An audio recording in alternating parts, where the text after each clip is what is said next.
I was 79 years old when I finally understood something that took me a lifetime to learn. Love should not feel like constant exhaustion. That realization didn't come to me in a dramatic moment or a loud argument. It arrived quietly, the way truth often does when you're old enough to stop running from it. I was sitting alone at my kitchen table, the same table where I had once packed school lunches, folded report cards, listened to complaints, solved problems that weren't mine, and swallowed my own needs so my children could feel comfortable. The house was silent in a way it had never been before. No footsteps, no voices, no one asking me for anything. And for the first time, that silence didn't feel lonely. It felt honest. All my life, I had believed that being a good mother meant being available at all times. It meant saying yes even when my body said no. It meant apologizing when I hadn't done anything wrong. It meant keeping the peace even if it meant losing pieces of myself along the way. I had raised 3 children, each with their own personalities, their own expectations, and their own quiet assumption that I would always be there, waiting, fixing, smoothing things over. I thought that was love. I thought that was what mothers were supposed to do. No one ever told me that pleasing your children can slowly turn into disappearing for them. In my younger years, I didn't notice it happening. Life was busy then. There were jobs, bills, illnesses, school meetings, birthdays, holidays. I was needed everywhere all the time, and I wore that need like a badge of honor. When my husband passed away 12 years ago, that sense of responsibility only deepened. My children checked in more often at first, concerned, attentive, but over time that concern shifted into expectation. I became the emotional safety net, the fallback plan, the one who was supposed to bend so everyone else could stand tall. They would call and say, "Mom, can you watch the kids?" Not asking, just assuming. Or, "Mom, I really need you to come this weekend," without considering that maybe I was tired or unwell or simply wanted a quiet Saturday. I rearranged my life without thinking twice. Doctor appointments were postponed, friendships faded, hobbies were forgotten. When I felt overwhelmed, I told myself this was just the season of life I was in, that someday they would see everything I had done, that someday it would be my turn to rest. But someday has a way of never arriving if you don't claim it. The truth is, my children didn't mean to hurt me. That's something I want to say clearly. They weren't cruel, they weren't monsters. They were simply used to a version of me that never complained and never asked for space. And when you train people to expect endless giving, they don't notice when it costs you something. They don't hear the quiet sighs. They don't see the way your shoulders slump when you hang up the phone. They only notice when you finally say no. The moment everything changed wasn't loud, but it was sharp. My oldest son had called me late one evening. He was upset about something, work stress, I think, though it hardly mattered. He talked for nearly 40 minutes without stopping, unloading every frustration he'd been carrying. I listened like I always did. I offered comfort, reassurance, the same soft words I'd been using for decades. When he finally paused, I gently said, "I'm feeling a little unwell tonight. Could we talk more tomorrow?" There was silence on the line, then a sigh. Not concern, not kindness, just disappointment. "Mom," he said, "you're always tired these days." That sentence stayed with me long after the call ended, not because it was cruel, but because it was revealing. I wasn't a person in that moment. I was a service that wasn't functioning properly. I sat there afterwards, staring at the phone in my hand, and something inside me cracked, not in pain, but in clarity. I realized that my children didn't know me anymore, or maybe they never really had. They knew the version of me that showed up for them, but they didn't know the woman who was slowly wearing herself thin to maintain that role. That night, I didn't sleep much. I lay in bed listening to the familiar sounds of my old house, the ticking clock, the hum of the refrigerator, the wind brushing against the windows. I thought about all the times I had swallowed my feelings to avoid upsetting my children, all the times I had chosen harmony over honesty, all the times I had told myself it's easier this way. And for the first time, I asked a question I had never allowed myself to ask before. What if peace isn't something you give to others, but something you owe yourself? I didn't wake up the next morning with a plan. I didn't suddenly become brave or bold or confrontational. Change for me looked like a quiet decision made over a cup of tea, hands wrapped around the mug, heart steady in a way it hadn't been in years. I decided that day that I would stop living in constant reaction to my children's needs. I would still love them, I would still care, but I would no longer disappear to keep them comfortable. Choosing peace didn't mean I stopped being a mother. It meant I finally started being a person again. And I had no idea then how uncomfortable that choice would make everyone else. The first time I chose peace over pleasing my children, it wasn't dramatic. No raised voices, no slammed doors. Just a simple, unfamiliar word that felt heavy in my mouth after 79 years of almost never using it. No. My middle child called 3 days after that late-night conversation with his brother. It was a Sunday afternoon, the kind of slow day where time feels stretched thin, and I had been sitting by the window reading a book I'd borrowed from the library, a small thing, but something I rarely allowed myself to do without interruption. The phone rang, and instinctively I closed the book, already preparing to rearrange my afternoon before I even knew what he wanted. That habit was so deeply rooted in me that I didn't even question it anymore. My life had been built around anticipating their needs before they ever spoke them. "Mom," he said cheerfully, "I need you to come stay with the kids this week, just 5 days. Laura has a work trip, and you know how crazy things get." There it was. Not a request, a schedule being handed to me like a task list. In the past, I would have immediately said yes. I would have started planning meals, packing clothes, canceling my own appointments, and telling myself I could rest after. That word, after, had followed me my entire adult life. After the kids are grown, after things settle down, after everyone else is okay. But something was different now.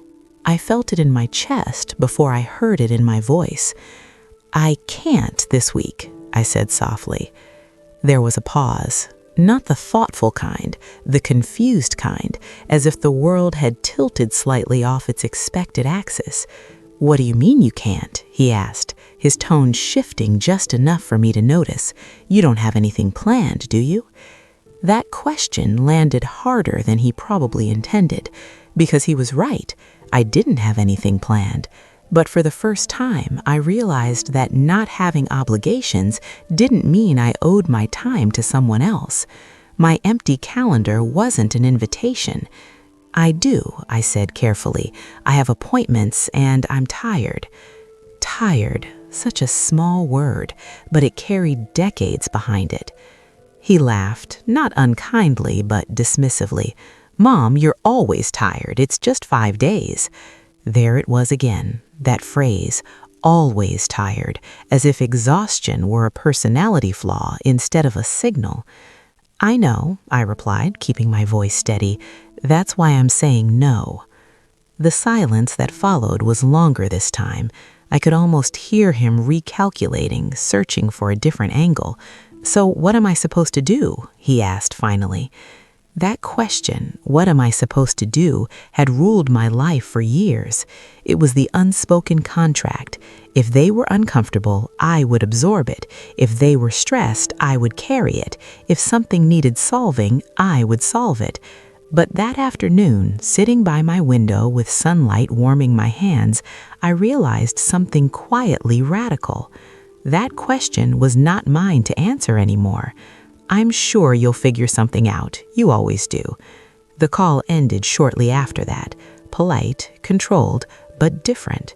When I hung up, my hands were shaking, not because I was scared of what I'd done, but because I had finally done it. I had chosen myself without apology, and the world hadn't ended. The house was still standing, the sky hadn't fallen, my heart, surprisingly, felt lighter. That evening, I replayed the conversation over and over in my mind, searching for guilt the way I used to. Normally, I would have been flooded with it, imagining worst-case scenarios, convincing myself I was selfish, cold, failing as a mother. But instead, I felt something unfamiliar: relief. It wasn't pure relief, not yet. There was discomfort, too, a tightness in my stomach that came from stepping out of a role I'd played my entire life. When you stop pleasing people who are used to being pleased, the change doesn't feel noble. It feels awkward, unsettling, like wearing a new pair of shoes that don't quite fit yet. The next few weeks confirmed what I had quietly suspected. My children didn't react to my new boundaries with understanding. They reacted with confusion, irritation, and subtle withdrawal. Phone calls became shorter, invitations less frequent. When we did speak, there was a carefulness in their tone, as if they were unsure which version of me they were talking to, the old reliable mother or this unfamiliar woman who sometimes said no. At first, that hurt more than I expected. I won't pretend otherwise. There were nights I lay awake wondering if I had gone too far, if choosing peace meant choosing loneliness. I had built my identity around being needed, and suddenly I wasn't needed in the same way anymore. That loss stung, even though I knew the arrangement had never truly been fair. One afternoon, my youngest called. Her voice was tight, her words clipped. "You've changed," she said. I didn't argue. I didn't defend myself. "Yes," I replied, "I have." She exhaled sharply. "You used to be easier." That sentence told me everything. Easier for whom? Easier to lean on, easier to interrupt, easier to overlook, easier to take for granted. "Yes," I said gently, "but I wasn't doing well." There was a long silence on the other end, not angry this time, just thoughtful. "I didn't know," she admitted quietly. And that was the truth of it. They didn't know, because I had never told them, because I had trained them to see my sacrifices as normal, because I had mistaken endurance for love. Choosing peace didn't immediately bring harmony into my family. In fact, it disrupted it. But beneath that disruption was something more honest beginning to take shape. I was no longer living to be easy. I was living to be whole. The quiet didn't arrive all at once. It crept in slowly, the way evening shadows stretch across a familiar room before you notice the light has changed. At first, it was just fewer phone calls, then longer gaps between messages. Invitations that used to come automatically now arrived with hesitation, or not at all. I told myself not to read too much into it. After all, my children were busy. They had their own lives, their own worries. That was what I had always told myself before. But this time, the silence felt different. It wasn't neutral. It carried a weight, a subtle message I couldn't ignore. You are no longer useful in the way you used to be. That realization stung more deeply than I expected, not because I wanted to be used, but because I had confused usefulness with love for so long that the two felt inseparable. For decades, gratitude had been expressed through dependence. They called because they needed me. They visited because I made things easier. Their appreciation came wrapped in requests, and I had accepted that as proof I mattered. Now, with fewer needs, there was less noise. And in that quiet, I was forced to face a painful question I had avoided my entire life. Who am I when I am not being relied upon? One afternoon, I attended a small gathering at the community center. It was nothing special, just tea, folding chairs, and conversations that drifted between weather and aches and memories. I almost didn't go. Old instincts whispered that staying home would be more responsible, more available, just in case someone needed me. But no one had called. No one was waiting. So I went. There, I listened to other women my age speak openly about their lives. Some talked about children who lived far away. Others spoke of spouses they had lost or homes they had downsized. What struck me wasn't their sadness, it was their clarity. They spoke of boundaries, of rediscovering themselves late in life, of learning that love doesn't always look like sacrifice. I realized, sitting there with a warm cup in my hands, that I had never allowed myself to speak that way. My stories had always centered around others, my children, my responsibilities, my role. That night I cried, not from loneliness, but from recognition. I was grieving a life I had never lived for myself. The consequences of my decision became more visible as weeks passed. When my eldest finally visited, there was a formality between us that hadn't existed before. He sat on the edge of the sofa, polite but distant, as if unsure how to behave around this new version of his mother. "You seem different," he said, echoing his sister's words from weeks earlier. "I am," I replied. He nodded slowly. "I don't know how to talk to you now." That admission hurt more than anger would have, because it meant our relationship had been built on expectations neither of us had questioned.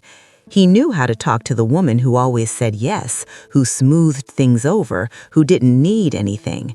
But he didn't know how to talk to a woman who had boundaries. Neither did I, truthfully. I was learning too, learning how to sit in conversations without offering solutions, learning how to let discomfort exist without rushing to fix it, learning that silence doesn't always mean rejection, it sometimes means adjustment. Still, there were moments when doubt returned like an unwelcome guest, when birthdays passed with shorter calls, when holidays felt quieter, when I caught myself wondering if peace was worth this distance. One evening, I found an old photo album tucked away in a drawer, pictures of my children when they were small, smiling faces, messy hair, arms wrapped around my neck. I traced their faces with my fingers and remembered how fiercely I had loved them, how I still did. But love, I was learning, doesn't require self-abandonment. In the weeks that followed, something unexpected happened. The space I had created, once filled with guilt, began to fill with something else, curiosity. I started waking up without the immediate urge to check my phone. I cooked meals I enjoyed instead of what I thought others preferred. I spent afternoons reading, walking, thinking. For the first time in decades, my days belonged to me. That ownership came with loneliness, yes, I won't pretend otherwise. There were evenings when the quiet pressed in, and I wondered if I had misunderstood everything. But there was also a growing sense of dignity. I was no longer negotiating my worth through exhaustion. One morning, my youngest called unexpectedly. "I've been thinking," she said hesitantly, "about what you said, about not doing well." I listened, heart steady but open. "I didn't realize how much you were carrying. I guess I thought you were just like that." Like that. Always available, always strong, always fine. "I didn't mean to," she added quickly. "I just never questioned it." "I know," I said softly. "I didn't either." That conversation didn't fix everything. It didn't suddenly restore closeness or erase the distance that it formed, but it marked a shift, a small one, an honest one.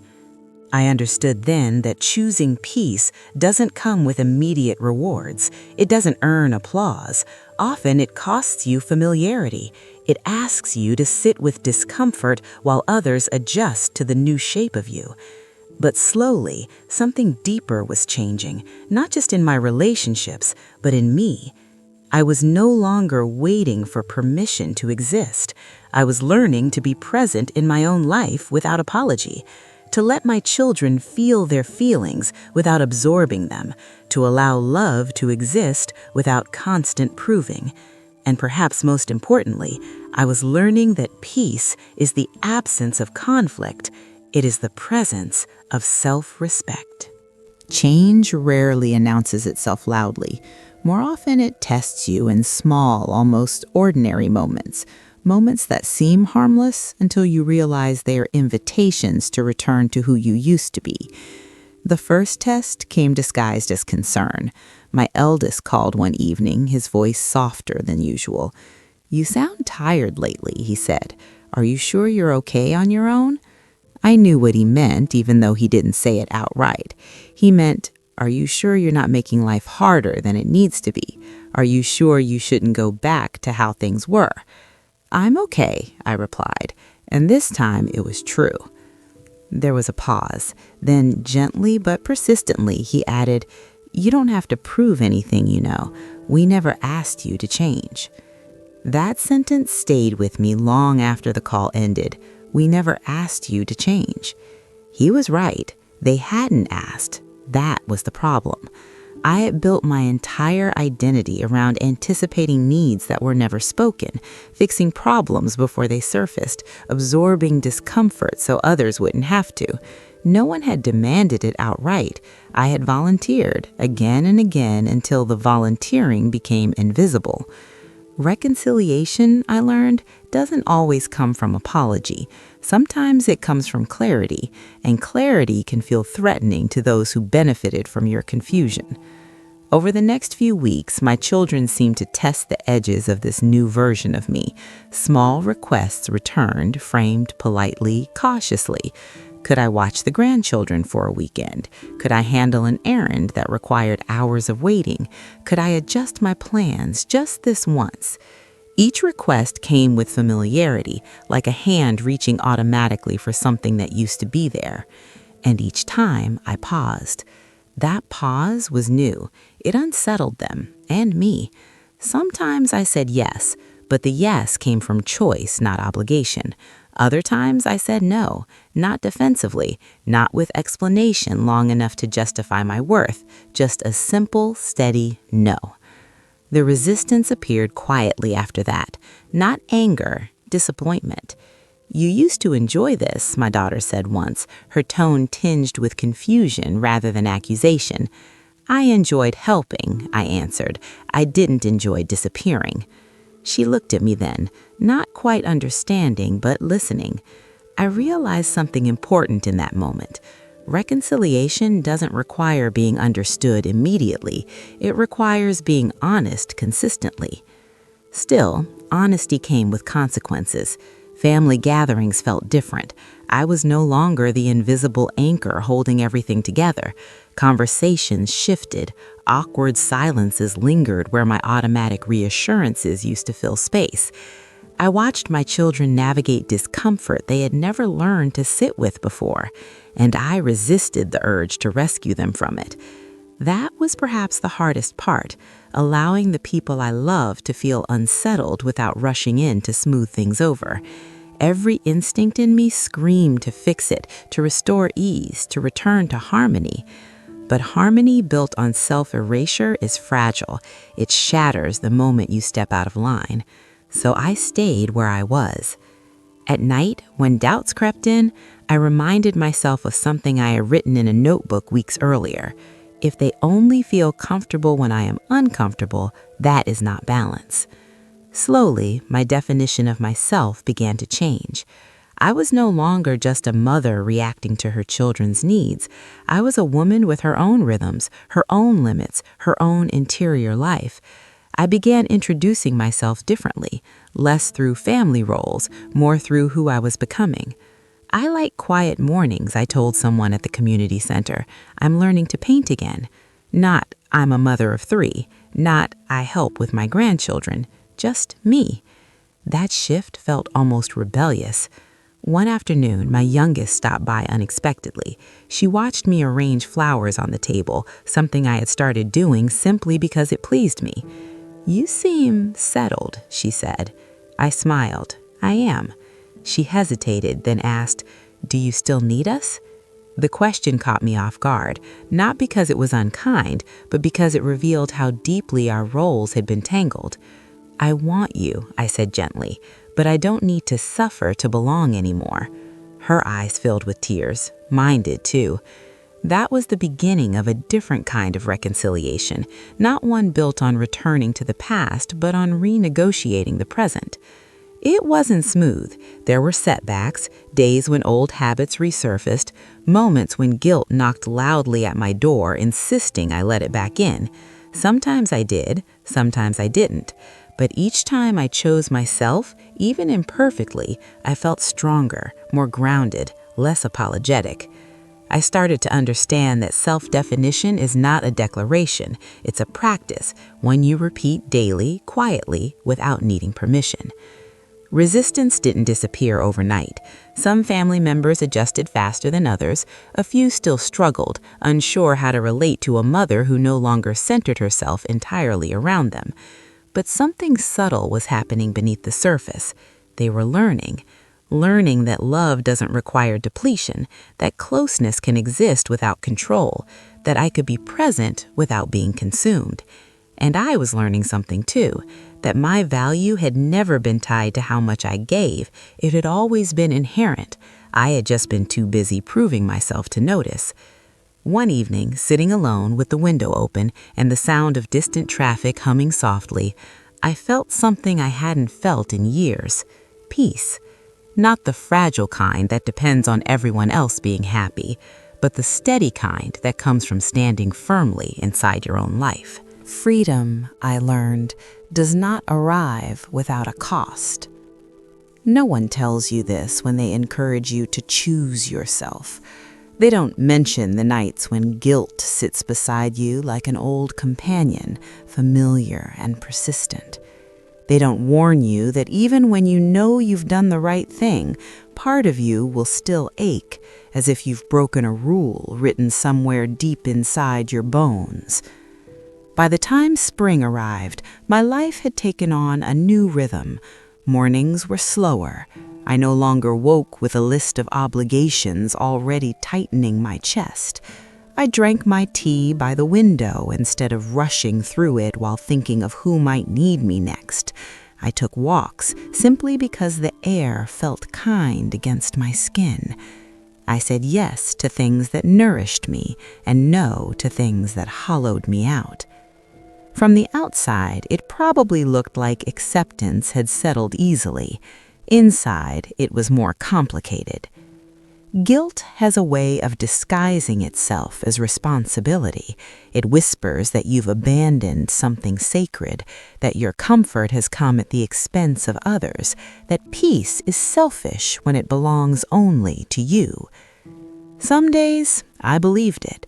I would be folding laundry or tending to the small garden I'd started, and suddenly I'd wonder if my children were talking about me, wonder if they felt rejected, wonder if they thought I had grown cold or distant or ungrateful for the life I'd been given. Old habits die slowly, especially the habit of measuring your worth by other people's satisfaction. One afternoon, the guilt arrived in the form of a phone call. My son's voice was tight, controlled. "We're managing," he said, after a brief exchange of pleasantries, "but it's been hard without your help." There it was. Not accusation, not blame, just a simple statement that landed heavily in my chest. For a moment, I felt the old reflex surge forward, the instinct to apologize, to offer myself back up, to fill whatever gap my absence had created. I imagined myself rearranging my days again, stepping back into the role that had once defined me so completely. But then I noticed something new.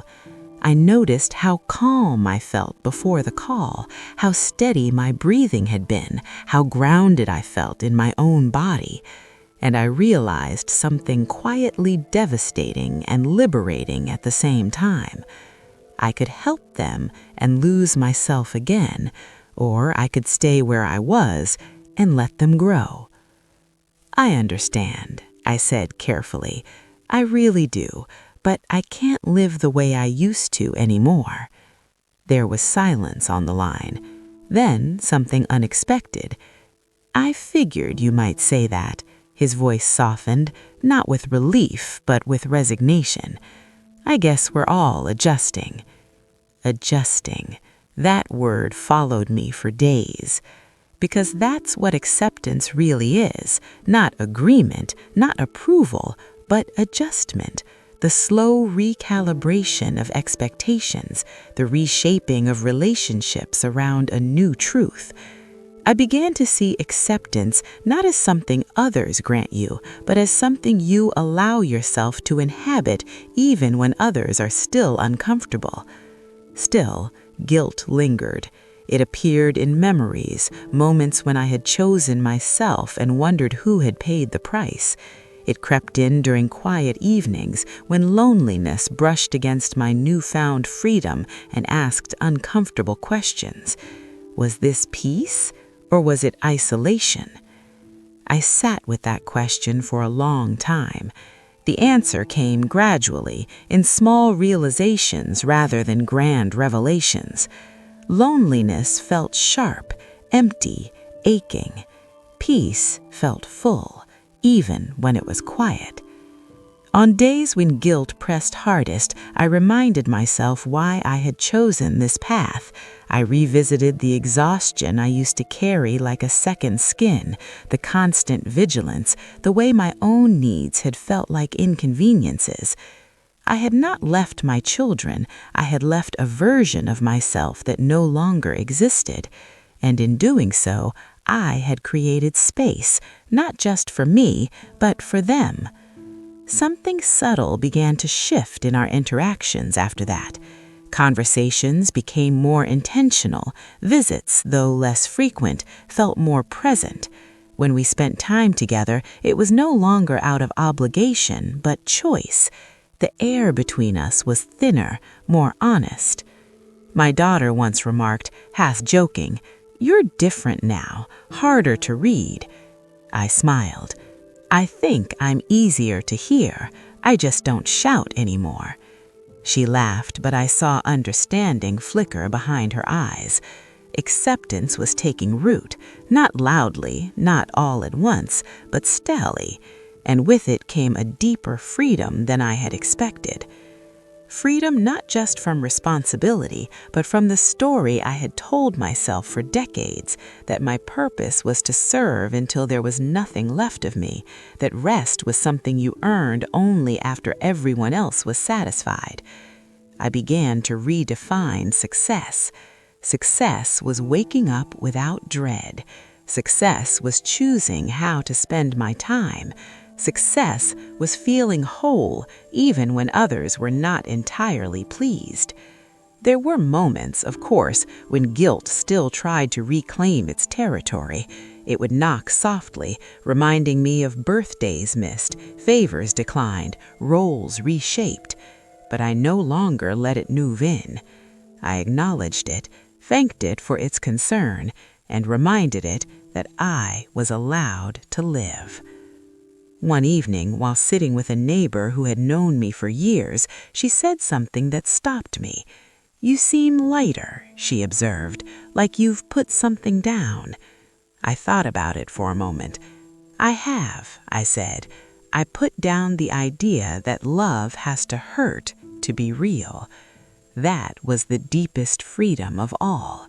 Not the freedom to be alone, but the freedom to be myself without punishment. Acceptance did not erase guilt entirely. It taught me how to live alongside it without letting it drive my decisions. It taught me that discomfort is not the same as wrongdoing, that choosing peace is not a betrayal, it's an act of survival. At 79, I was not starting over. I was finally arriving. There came a day when I realized I was no longer bracing myself. That might sound small, almost unnoticeable, but for someone who had lived most of her life preparing for the next request, the next disappointment, the next quiet accusation, it was everything. I noticed it one morning while standing at the sink, washing a single cup instead of a full load of dishes meant for other people. The window was open. The air carried the faint scent of dust and jasmine from somewhere down the street. My hands moved slowly, without urgency, and suddenly it struck me. I wasn't waiting for anything to interrupt me. No phone call I needed to answer immediately. No unspoken expectation hanging in the room. No inner voice warning me not to get too comfortable. Peace had stopped feeling temporary. For a long time, even after I chose myself, peace felt borrowed, like something fragile I was allowed to hold only as long as no one else needed it more. I treated it carefully, suspiciously, always prepared to give it back. But now it was settling in my body the way a deep breath settles in your chest when you finally trust that it's safe to exhale. Boundaries had done that. Not the loud, dramatic kind people talk about online, not ultimatums or declarations or speeches delivered with shaking hands. My boundaries were quiet, ordinary, almost invisible to anyone who wasn't paying attention. They looked like saying, "I can't come today," without adding an apology. They sounded like, "That doesn't work for me," spoken gently and left unexplained. They felt like choosing rest without justifying it. At first, setting boundaries had felt like building walls. I worried I was becoming distant, hardened, less loving. I feared people would see me as selfish, ungrateful, or, worst of all, irrelevant. But something surprising happened. The more consistently I honored my limits, the clearer I became, to myself and to others. People stopped pushing as hard, not because they suddenly understood me better, but because I stopped wavering. There is something disarming about calm certainty. It doesn't argue, it doesn't defend itself, it simply stands. And in that standing, my identity began to solidify. For decades, I had introduced myself through my usefulness, mother, caretaker, support system, the one who filled gaps quietly and reliably. Without those roles dominating my days, I had worried there would be nothing left of me. Instead, I found something sturdier. I began to notice my preferences again, the foods I actually enjoyed, not just tolerated, the music I liked when no one else was listening, the way I preferred mornings slow and evenings even slower. These were not new discoveries. They were old truths I had set aside for the sake of harmony. Reclaiming them felt less like inventing a new self and more like returning to a room I had once locked and forgotten. One afternoon, my daughter visited unexpectedly.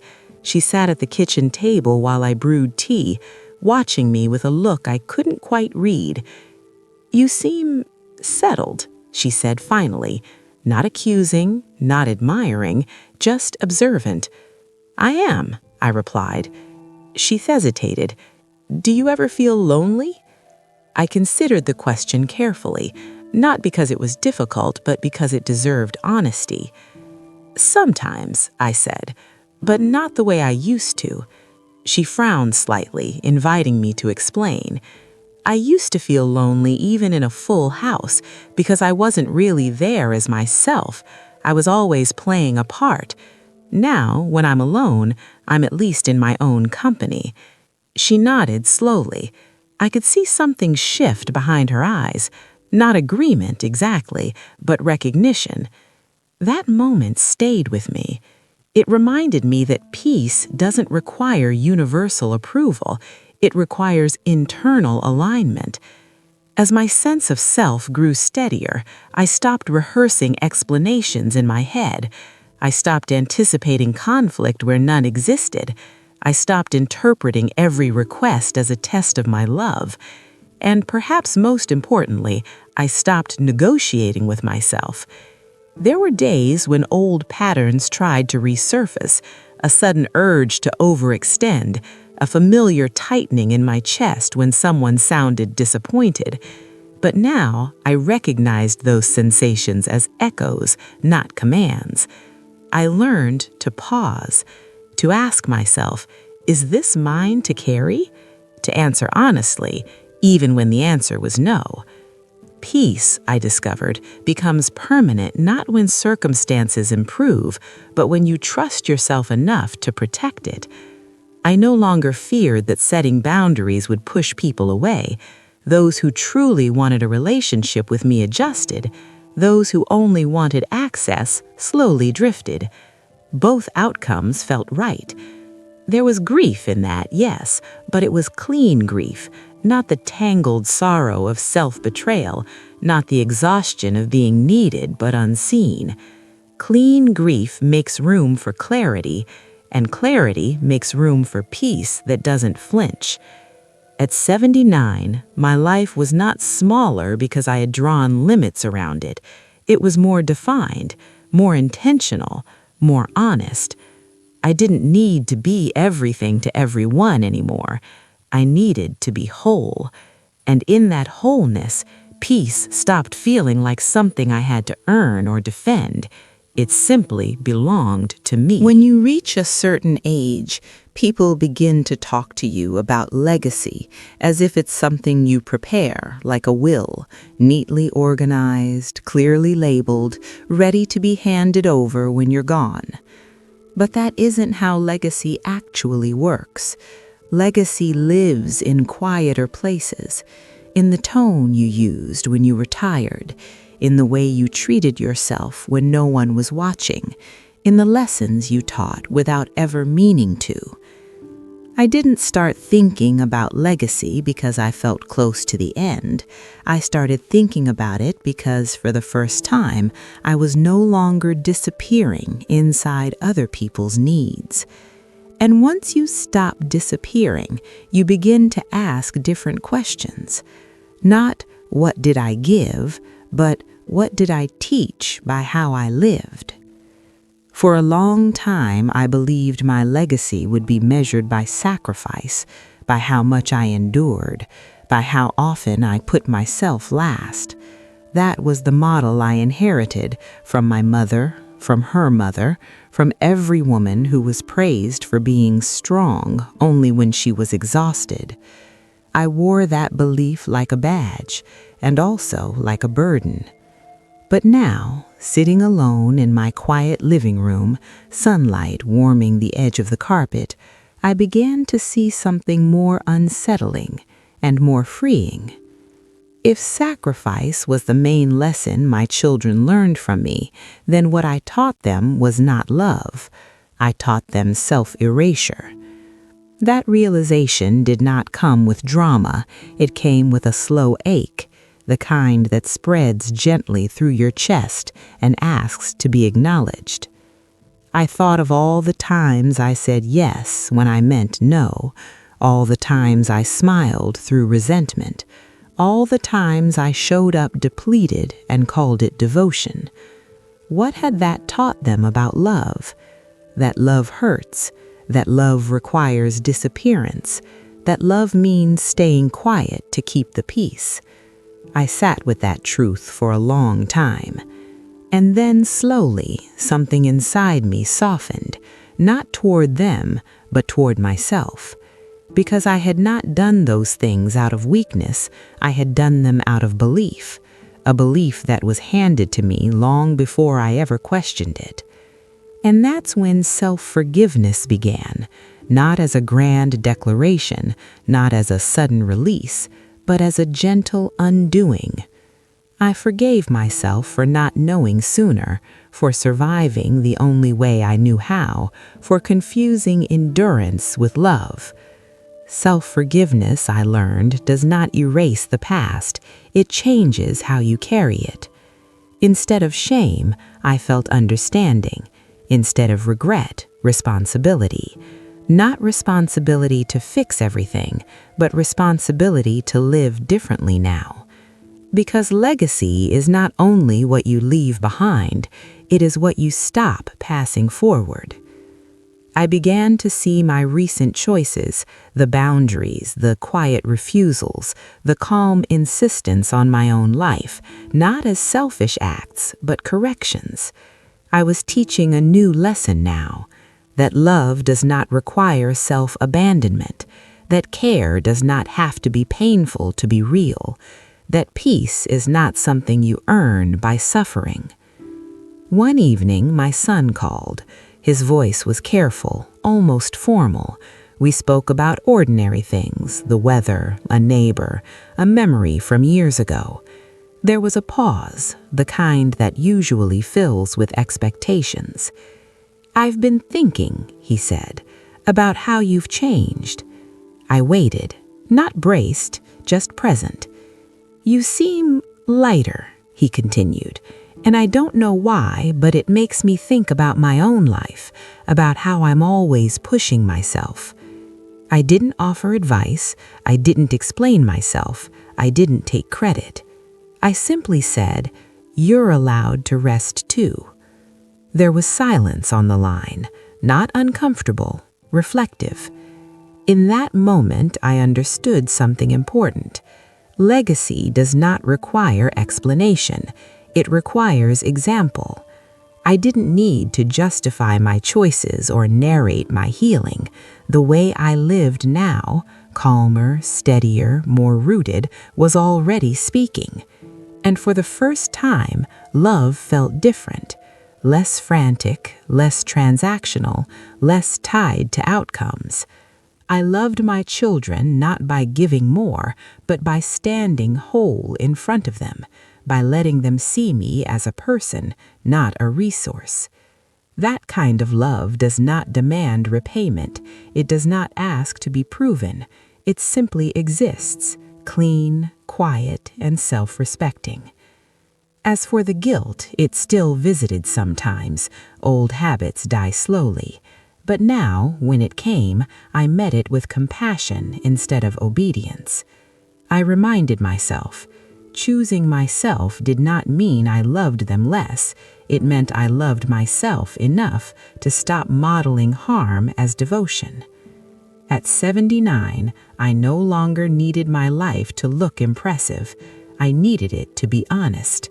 And if this was the legacy I left behind, a woman who learned, even late, that love does not require disappearance, then it was enough. More than enough. Time has a curious way of reshaping everything you thought was permanent. At 79, I discovered that the walls we build, around ourselves, around our children, around our hearts, are not always as solid as we fear. They can erode gently, not because we are weak, but because we are patient. The first morning I poured myself coffee without checking anyone else's schedule, without worrying if I had met someone else's unspoken expectations, I realized how long I'd been living half a life, split between other people's needs and my own quiet voice. That morning, sunlight spilled across my small kitchen, illuminating the dust on the counter, the uneven lines of my old wooden cupboards, the faint smell of lavender from the sachets I kept tucked in drawers, and I felt something I hadn't allowed myself to feel in decades. Pure presence. I was fully here, not in the past, not in the imagined futures my children expected me to chase or fix, but fully here, breathing in the ordinary beauty of my own choices. And slowly, imperceptibly at first, I noticed that this peace, once fragile, almost illegal in its defiance of my past habits, was beginning to ripple outward. It affected how I answered the phone, how I responded to letters, how I chose not to attend every function or fulfill every request. My friends noticed. They commented on my laughter being lighter, my tone calmer. I found myself smiling without the nervous apology that had once underpinned every expression. Even my children began to feel the shift. At first, they resisted. Old patterns die hard. My son, in particular, tested boundaries, dropping by unannounced, making casual remarks that echoed the impatience he had shown during my earlier years of compliance. But I didn't flinch. I didn't cower. I didn't try to smooth over tensions by disappearing into obligations. Instead, I greeted him calmly, offered tea, listened, and then returned to my own work. And here's the remarkable part. Without my frantic attempts to manage his emotions, he began to relax. He started seeing me not just as mom, the helper or fixer, but as a person who had her own rhythm, her own pace, her own life. In the subtle, quiet hours of that winter, I began to observe how relationships that had once been defined by obligation and guilt were starting to redefine themselves.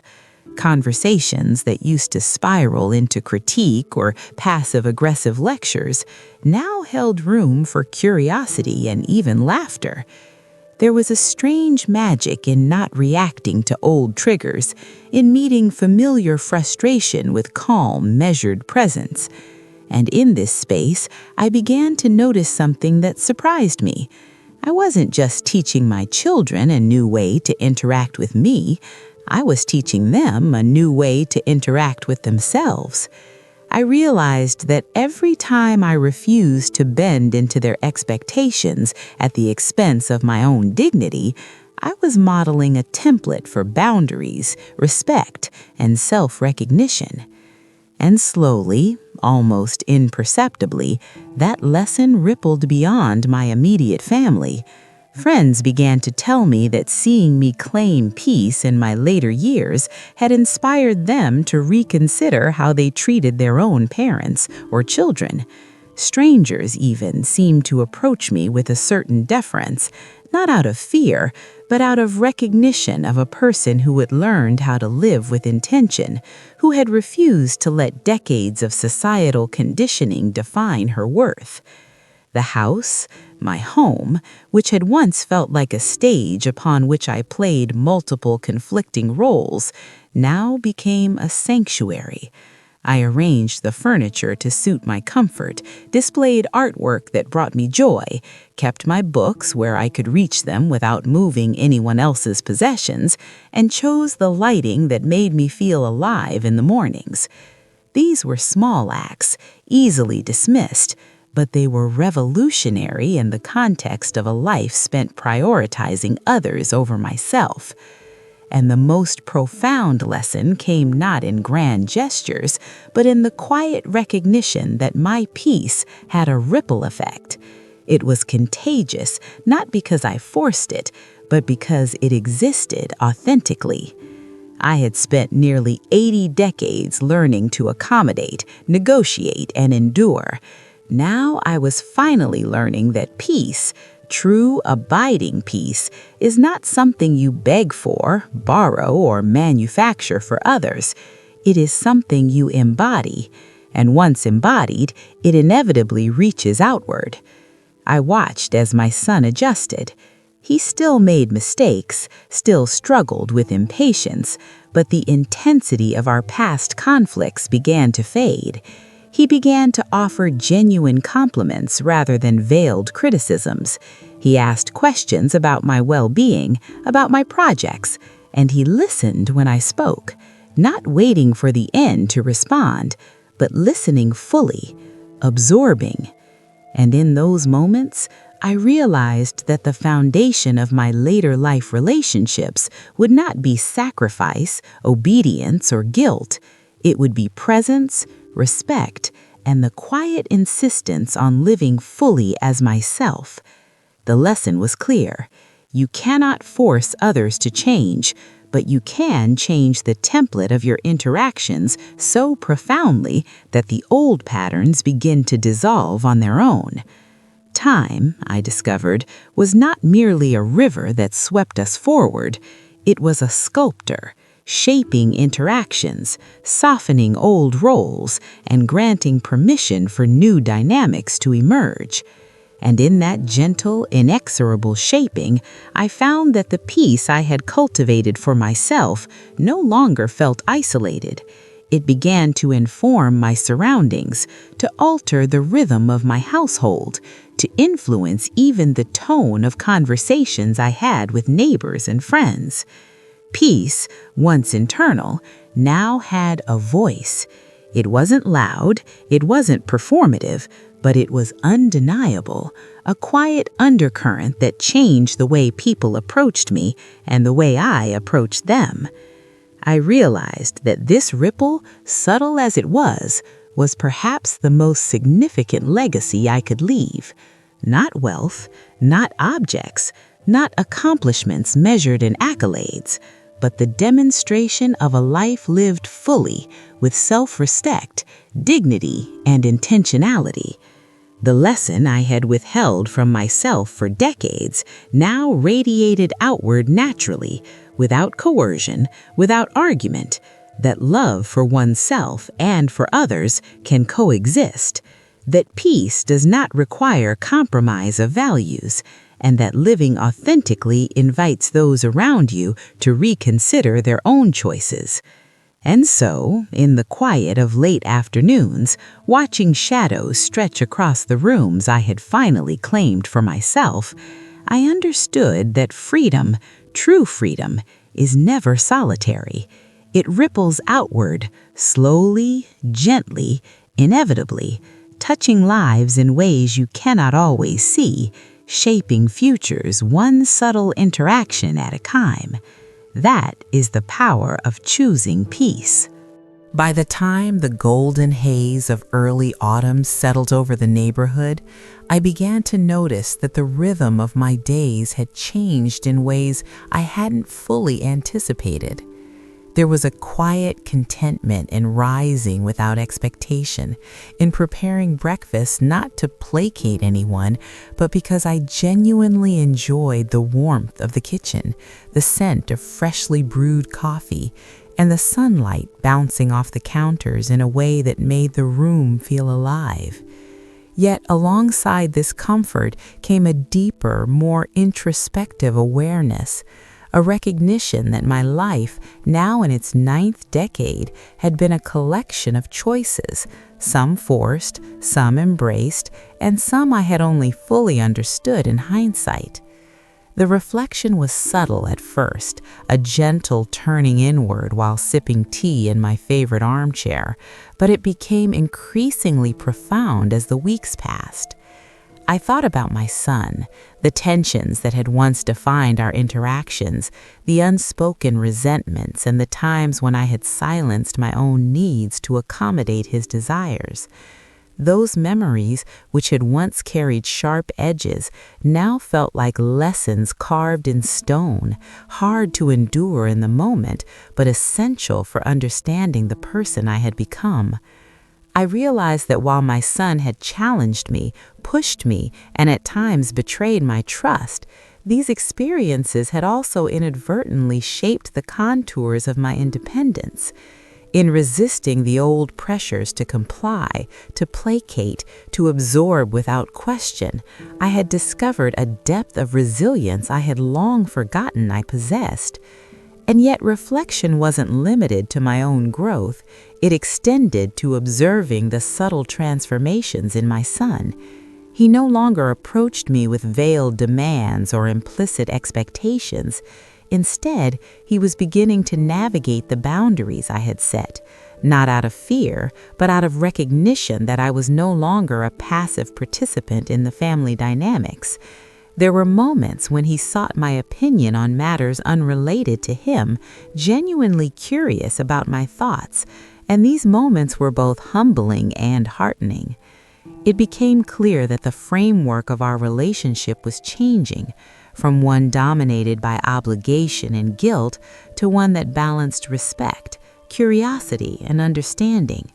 This shift was mirrored in other relationships around me. Friends who had known me for decades noticed a different energy, less burdened, more present. Neighbors who once expected me to host gatherings, coordinate events, or smooth over disputes now engaged with me in conversations that felt equal, not transactional. Even casual interactions at the grocery store, the library, or the park carried a subtle dignity, an unspoken acknowledgement that I had reclaimed a voice that had long been silenced. As the days turned into weeks, I found myself contemplating legacy, not the kind measured in material wealth, although I was fortunate in that regard, but the more enduring imprint of self-respect, wisdom, and integrity. I thought about the lessons I could leave behind for my son, my grandchildren, and even for those who would encounter my story by chance. That asserting boundaries is not selfish, that peace is not weakness, and that the courage to honor one's own life can transform relationships in ways that obedience never could. With this awareness, I also began to confront the lingering currents of guilt and regret. There were moments when memories of past compromises, of choices made to appease or protect, rose unbidden. I acknowledged them, not to dwell in sorrow, but to integrate them into a fuller understanding of myself. Accepting that I had done the best I could with the knowledge, resources, and courage available at each stage of my life allowed me to release the weight of what should have been and step fully into the present. This internal reconciliation brought with it a profound sense of freedom. I realized that forgiveness, both of others and of oneself, was not a single act, but a continuous practice, a way of interacting with the past that allowed the present to exist unencumbered. And as freedom settled into the fibers of my being, I noticed a softening of old patterns, moments of impatience, the automatic reflex to over-accommodate, the subtle fear of disapproval. All these began to fade. They were replaced by a quiet confidence, a knowing that my value was inherent, not contingent upon approval or compliance. The most remarkable manifestation of this shift was in how love began to feel in my life. It was no longer tied to sacrifice, guilt, or endless effort to please. It was present in simple acts, sharing a cup of tea with my son without tension, receiving a hug without expectation, listening to laughter that was not a performance, but a genuine expression of connection. I began to see that love, when freed from obligation, could deepen, not weaken. It had an expansiveness I had never allowed myself to experience. And through this expansiveness, I found an unexpected grace, the ability to watch my children make mistakes, make amends, and grow without my ego, fear, or anger dictating the narrative. They were learning from me as much as I had once learned from them, though in ways subtler and more profound than I had imagined. In this season of life, I also became attuned to the smaller details that had always been overlooked: the pattern of sunlight on the floor at different hours, the creak of the old door hinges, the rhythm of wind through the trees outside, the gentle hum of everyday life. These details, once background noise beneath the pressures of duty and expectation, now carried meaning. They reminded me that living fully is not always about dramatic gestures or heroic endurance. It is about presence, awareness, and the quiet embrace of one's own existence. And as I walk through my home, arranged according to my preferences, curated with attention to my own aesthetic and comfort, I realized that the peace I had claimed for myself was no longer fragile. It had become a foundation, a base upon which all relationships, interactions, and experiences could rest. This foundation allowed me to engage with the world from a place of authenticity rather than compulsion, and to recognize that true influence comes not from dominance, obedience, or manipulation, but from embodying integrity, wisdom, and serenity. By the time evening settled, painting the sky in shades of amber and rose, I understood something that had eluded me for decades. Peace, once claimed, is a transformative force. It touches not only the self, but everyone with whom one interacts, creating an environment where respect, empathy, and genuine connection can flourish. And in that ripple of influence, I saw the culmination of a life lived deliberately, not as a series of sacrifices for others, but as a testament to the power of choosing oneself, even when the world expects otherwise. In the twilight of my life, I had discovered a principle that was both simple and profound. When a person finally honors their own boundaries, when they prioritize their own dignity and peace, they unlock a capacity to love more deeply, interact more authentically, and leave behind a legacy not measured in wealth or accolades, but in presence, grace, and the quiet, enduring resonance of a life fully lived. By the time winter arrived, dusting the garden with frost and softening the edges of the year, I could feel a remarkable stillness settling over my life. Not the hollow silence that comes from isolation or avoidance, but a profound inner quiet, a harmony that had been absent for decades. I reflected on the long journey that had brought me here, from a life dominated by the relentless need to please to one defined by conscious choice, self-respect, and peace. Every challenge, every conflict, every moment of resistance had shaped me into someone I barely recognized in the mirror, but someone I finally revered. My son had gradually learned to navigate our new dynamic with respect rather than entitlement, and in return, I had discovered that love could flourish without the chains of expectation. I realized that freedom, like water, seeks the path of least resistance. When I stopped struggling to control the perceptions and demands of others, my life began to flow in ways that nourished not only me, but also the relationships around me. The lingering guilt that had once shadowed my every decision had softened into understanding that my choices had been made from love, wisdom, and experience, and that peace was not a betrayal of family, but a gift to everyone who witnessed it. I took deliberate pleasure in the small, mundane joys that had once been overshadowed: the crisp smell of winter air on a morning walk, the comforting weight of a favorite book in my hands, the quiet hum of my home as sunlight filtered through the windows.